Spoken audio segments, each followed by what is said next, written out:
Tyson's Foods. He's turning Here into we Tyson go. Foods. A hidden, intricate web links hundreds of popular food brands to work done by U.S. prisoners.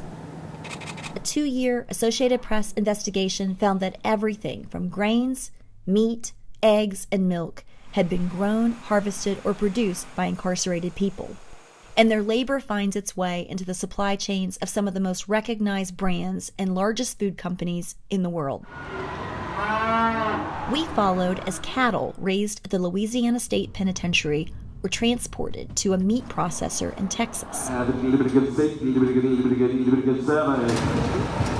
From there, the beef ended up in the supply chains of McDonald's, Burger King, and major grocery stores.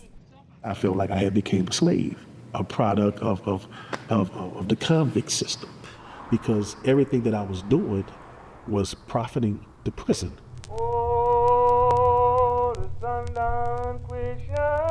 The 13th Amendment of the U.S. Constitution abolished slavery and involuntary servitude, except as punishment for a crime.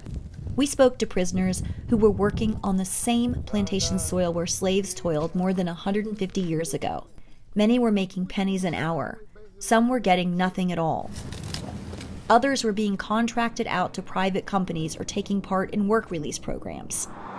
Prisoners can sometimes be punished for refusing to work, even thrown into solitary confinement. Because anytime you bump it, And if they are hurt on the job, they often have little recourse.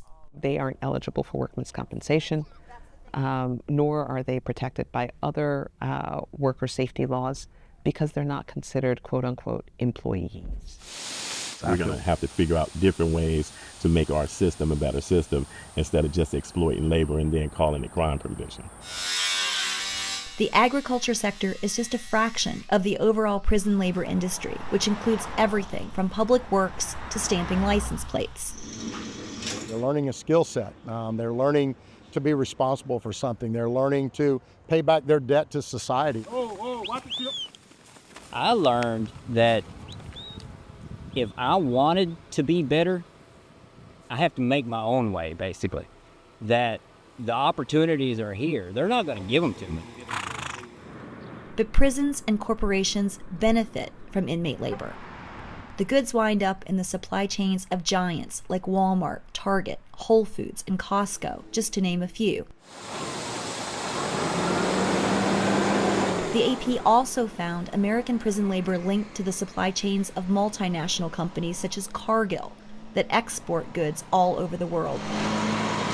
This is happening even though Washington has banned imports and seized goods that were produced by prison or forced labor abroad. And DHS is deeply concerned by credible and growing reports of China's state-sponsored use of forced labor and other human rights violations in the Xinjiang region.